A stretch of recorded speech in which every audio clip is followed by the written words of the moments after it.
Yo, welcome back to the channel, everybody. Hopefully everyone's well. It's Sunday, pretty chilly day. I think it's only like 17, 16 degrees. Today's video is 5 things I dislike / hate about the bike. I just want to make it very clear, these 5 things I don't actually hate about the bike. It's just because I've done 5 things I like about the bike, so I'm doing 5 things I dislike about the bike, but I actually don't really care about these 5 things, so take it how you will. It's just very minor things that could definitely be fixed. But yeah, I thought we'll go for a ride. It's supposed to be decent weather all week, but it's raining next weekend, so I thought I'd try and get some YouTube videos out. I made a video the other day, but I ended up getting a really bad migraine through the video, so the energy was off. I'm just going to quickly check out a spot that I think might look alright for some cinematics, some photos and stuff. I have bought an ND filter for my actual camera, so that should arrive next week, and that should actually help a lot. But yeah, we'll get into these 5 things I dislike about the R1.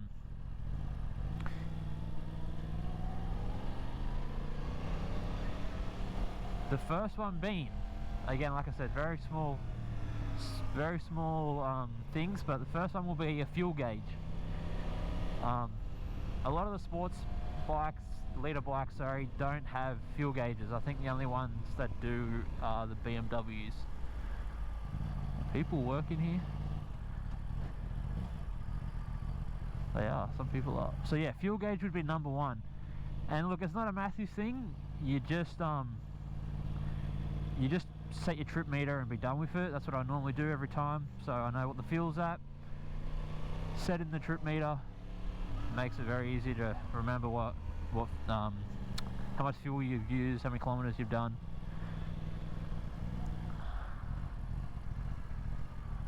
I wonder, I wanted to use like one of those roller doors, maybe not. But yeah, nothing crazy.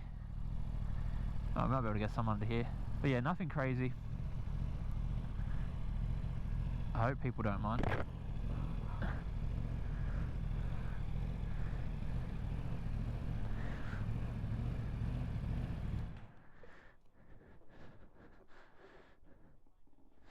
Cool little spot. We can probably set up in the middle as well. Use like all the buildings as leading lines. But I'm just going to chat and we're just going to ride around, try and get some photos and stuff. But yeah, fuel gauge number 1. I would say just always use your trip if you have an R1 or a V4. It's nothing major. I don't know how hard it would be for them to put it in these bikes, but again, you're buying a race bike for the street, so you have to be prepared for stuff like that. People do complain about it, but at the end of the day, you're on a race bike, so not a lot to complain about. I knew going into it that it was no fuel gauge, and I was completely fine with that. So if you're someone that really cares about a fuel gauge, don't buy an R1. That's number 1. We'll get some photos and stuff, and then we'll get into number 2, see how these turn out.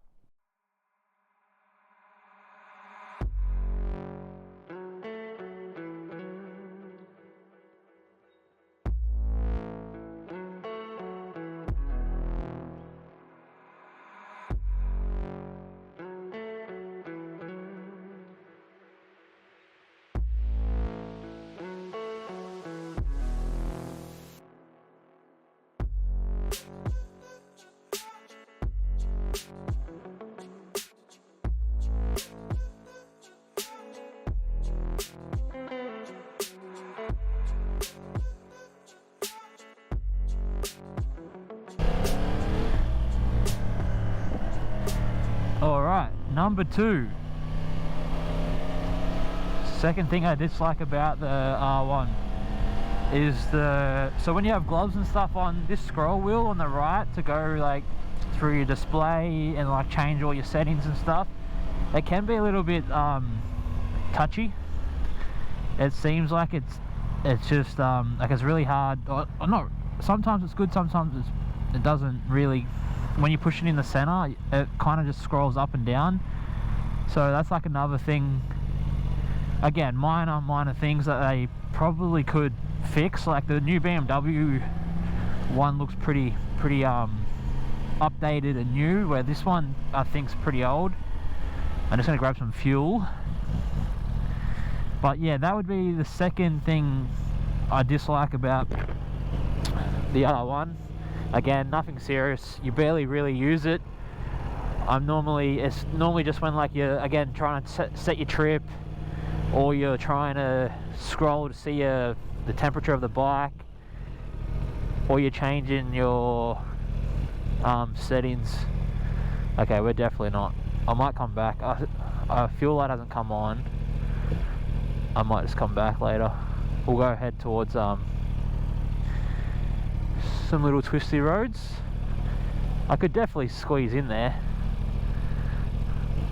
but I think I might piss off some people. So we might just head up to the twisty roads and we'll continue the video, I guess. The fuel light comes on. I still got, last time the fuel light came on at 134 kilometers. That's when we were at the track. So she was drinking the fuel. Normally comes on about 170, 180. So I'll go do a lap of Jamboree and then come back and get some fuel. Oops, something's going on here. We used to come to this skate park all the time when we were younger. Me and a couple of mates used to come here at like 4 or 5 in the morning when we were watching the World Cup.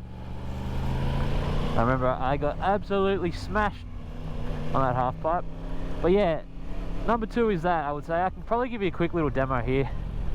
This light doesn't change, but again, it's nothing major. It's mainly like if you're just doing, if you're changing, like if you wanted to do your trip.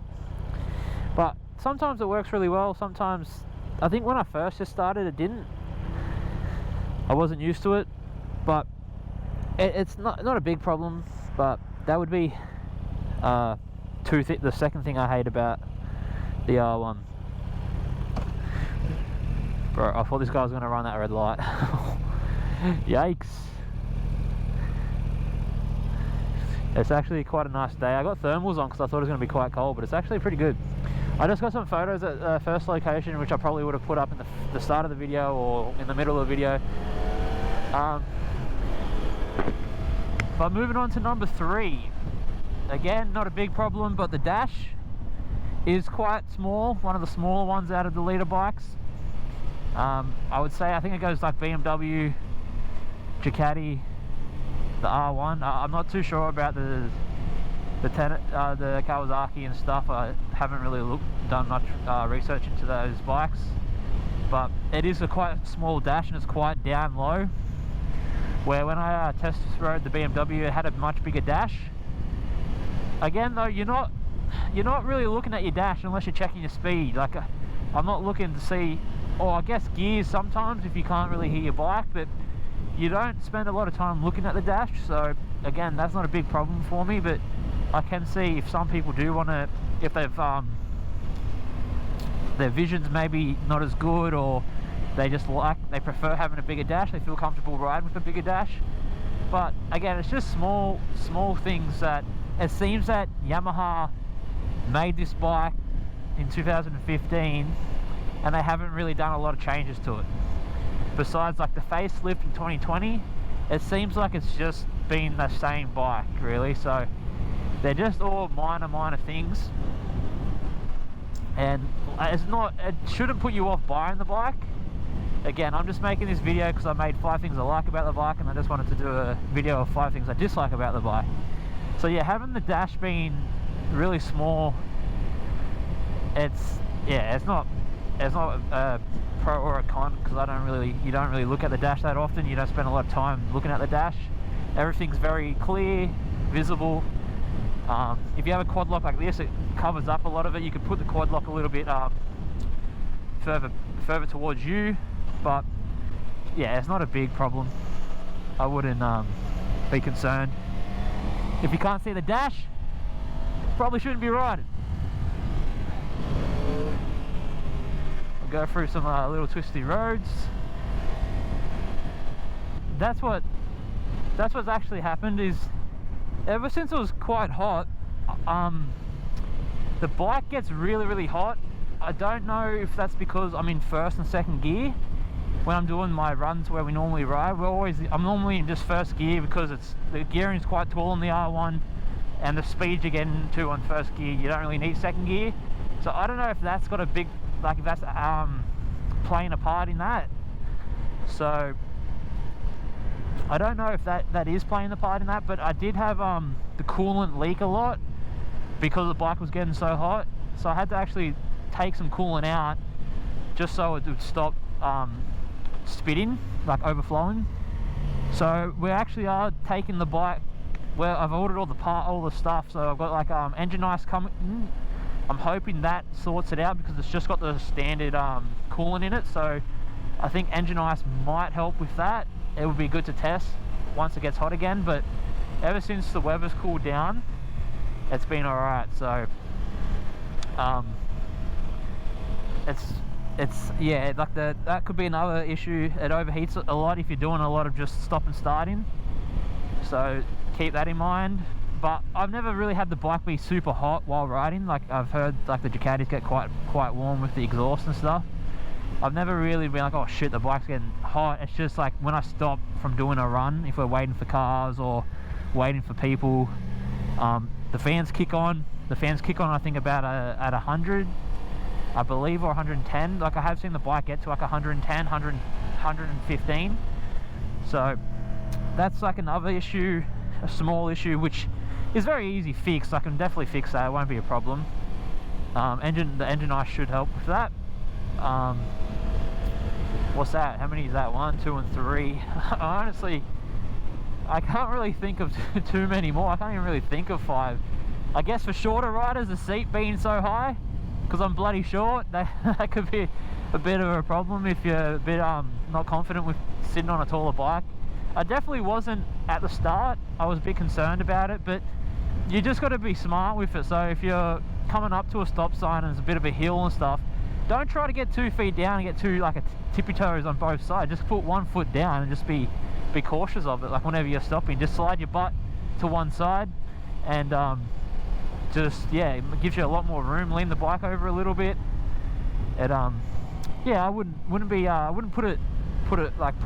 go for a smaller bike if you don't feel comfortable. Just give yourself a bit of time, and you'll get used to it. I don't even know, I think I'm like 171 centimeters or something, so I don't know, like 5'6", 5'7", whatever it is.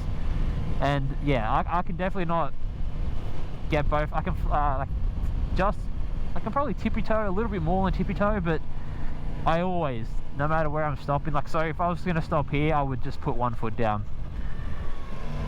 I would just hang to one side. I'm really bad for not using the rear brake on hills and stuff, so I always put my right foot down instead of my left. But you should get in the habit of putting your left foot down so you can use your rear brake and come just like take off normal. But that would be number 4, and really number 5, I can't really think of something I guess could change really. Like, you have to, when you buy a bike, you have to think of all these things, like what bike you're buying, what you're buying it for, and you have to compromise some things. So again, comfort, fuel economy, cost to run it, to maintain, to bloody insure it. You have to compromise all these things if you want a sports bike and a leader bike as well. So you can't go into it and buy it and then complain about not having a fuel gauge. Like you're buying a race bike on the road, so don't complain about that stuff. And yeah, hopefully this is giving you a little bit of information. Again, I don't hate anything this bike. I absolutely love this bike. Sounds amazing, rides amazing. But yeah, we're just gonna go riding the twisty roads for a little bit, find some more spots to take some photos, and that's a sick house. Like, imagine that, imagine living like up there.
Like, look at this. Absolutely beautiful.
And the video, I'm just gonna have a chill ride now.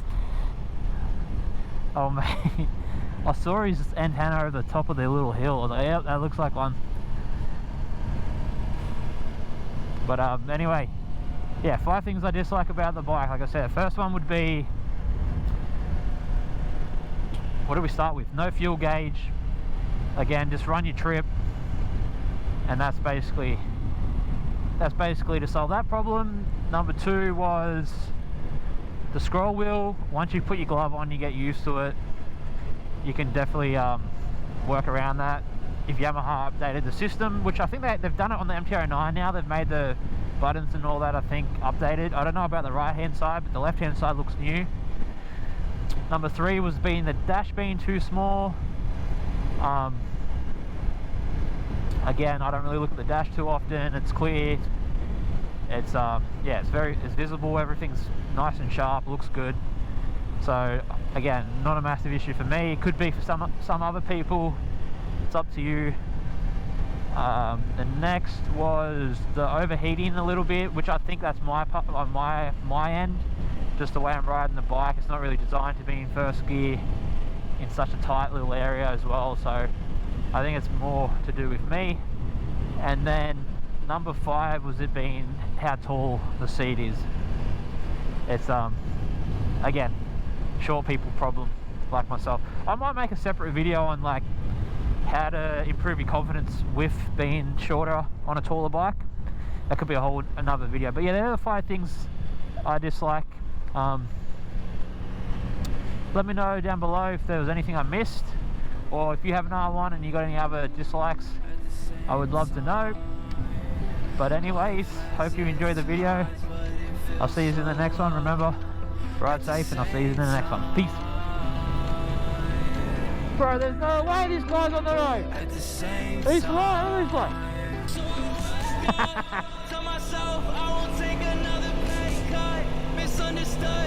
Let's go, baby.